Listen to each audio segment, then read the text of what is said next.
The Shang dynasty won, and its vassals ceased to pay homage. During this period, succession was no longer limited to sons or brothers. Cousins and nephews also claimed the throne. This suggests that Di Xinyin discipline began, Jiu Hou and Xi Bo Chang aimed to avoid a recurrence of the 9 generations chaos. To reverse the decline, King Pangeng, upon ascending the throne, resolved to cross the Yellow River, shifting the capital from Yan south across the Great River to Bo, then northward to Beimeng, renaming it Yin, enacting reforms under the banner following Tang's governance, ushering in a political resurgence. Shang history pivots here. The Banbao Annals states from Pangeng moved to Yin until Zhou's downfall. 273 years passed without further relocation.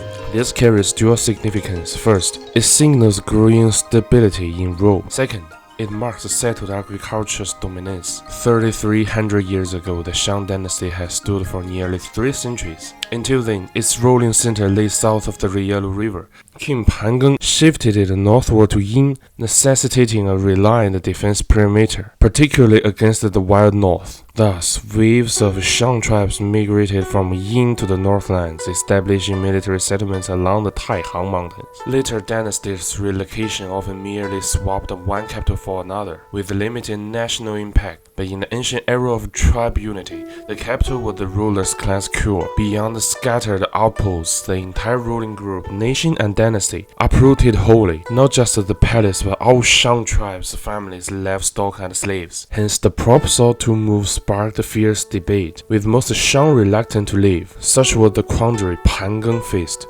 The Confucian classic book of documents preserved the speeches of Shang kings across generations. Though later edits and embellishments are evident, some chapters retain their original essence. The most credible and lengthy is Pangeng, vividly reflecting the Shang spirit and worldview. To them, capricious gods ruled the mortal realm, so Pangeng's speech to push the relocation brims with raw theocratic rhetoric, laced with intimidation and threats, far removed from Confucian ideals of ancient sages and shattering later notions of antiquity's simplicity. The Pangeng text is archaic and abstruse, a hallmark of Shang language. It records 3 of Pangeng's relocation speeches, the first before the move, the later 2 after settling the new capital. In the first, Pangeng summoned nobles to the palace courtyard for a lengthy address, insisting the relocation was non-negotiable.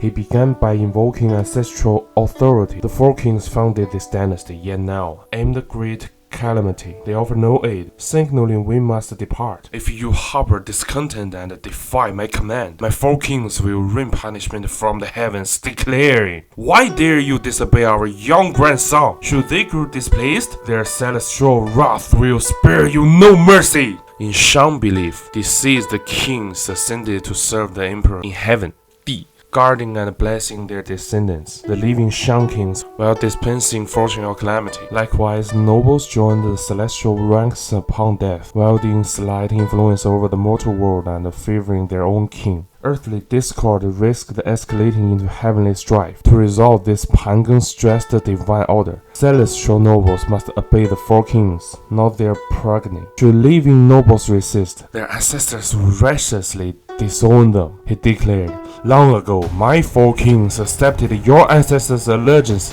enabling you to thrive today as my nurtured flock.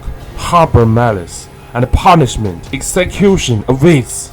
My 4 kings will hold your ancestors accountable in heaven, who will abandon you to perish unaided. Pangeng pressed on. The sacrificial attendants have prepared offering, cowries and jade. Your ancestors, basking in my tribute alongside my 4 kings, will urge them swiftly punish my descendants. My 4 kings will then unleash misfortune upon you. Yet before celestial punishment, Pangeng veiled earthly retribution. Using a vivid analogy, he warned the reluctant, "You, stubborn and unyielding, fail to grasp my plight and seek to sway me, inviting your own ruin. It's as if we are crossing a river by boat. You refuse to row, sowing discord aboard. With ill intent, I will cast you into the waters. Soak all you wish, without reflection. What good is your anger?" Finally, blending inducement with menace, Pangeng concluded his first speech. "Forget not my words today, for ever cherish my great benevolence and shun acts that sever you from me. Find fairness in your hearts, grasp my intent, and obey earnestly. Should any defy me, plotting mischief, I will slice off your noses and wipe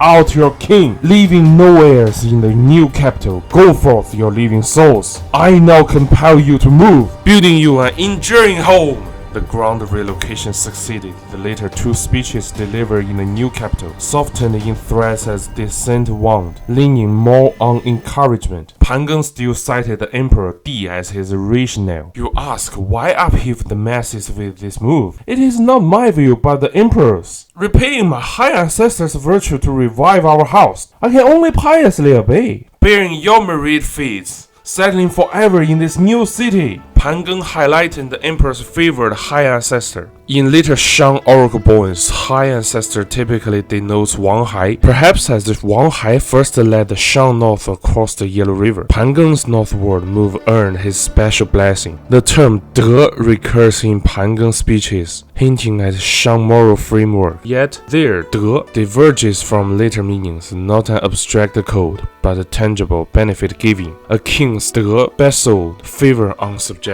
Its opposite was chastisement, sin, and punishment, both essential with sin. I strike the weak, with virtue I exalt the good. Only in the earthwestern Zhou, under Duke Zhou did Jingde evolve into a universal ethnic. To the Shang, the world was harsh, rife with violence, slaughter, plunder, and insecurity. They saw no clear good or evil in spirits, nor held such notions themselves. Thus, imagine no moral compass in the divine. Spirits, they believed, struck anyone with calamity with whim, fireman's words, or petty woes, all orchestrated by unseen hands, even afflicting kings. To win favor or ever disaster, Shang kings offered lavish sacrifices, yet success was uncertain. Oracle poems reveal incessant queries. Will the emperor Di send drought, harm the harvest, bring me woe, stir foes against me, afflict me with illness? Beyond the emperor and the myriad nature spirits, ancestral lords in heaven directly shaped the king's life. A toothache, tinnitus, or nightmare prompt speculation. Which for king or for mother wrought this? Divination pinpoint the culprit, dictating rituals to appease their wrath. The emperor and the four kings carved not just human sacrifices, but living souls. Even the king's wives, King Wuding, cherished his consort Fu Hao, but her early death suffered query. Does the emperor claim Fu Hao, or Tang, or Da Jia, Zu Yi, or Fu Yi, Wuding's father Xiao Yi? The oracle's verdict, etched on bone, pointed not to this but to Shang Jiawei, the 8th pre-dynastic chieftain. From the Pangeng speeches, the king's authority stemmed from the celestial emperor. Yet he communed not directly but through ancestral lords meditating divine view. Addressing Pangeng were likely senior Shang nobles, yet he offered no difference, bluntly calling them folk. You myriad folk, my folk, multitude, your multitude, that multitude. The bond between king and these elite folk was pastoral. You collectively form my herded flock. Rife with threats of slaughter and divine wrath, scant in warmth or grace, he dubbed them living ones, a stark reminder. Life and death rested in his hand. Even the loveliest noble lived by his favor. Over 2 centuries later, as Shang fell, Duke Zhou Dan echoed Pangeng, rallying the Yin Shang nobles for another relocation. Yin's rise and ruin unfolded between these two speeches. Here lies the cult of ancestor worship in its starkest form, mirroring a strain in modern Chinese culture, sparring in love or tenderness, steeped in ruthless slaughter.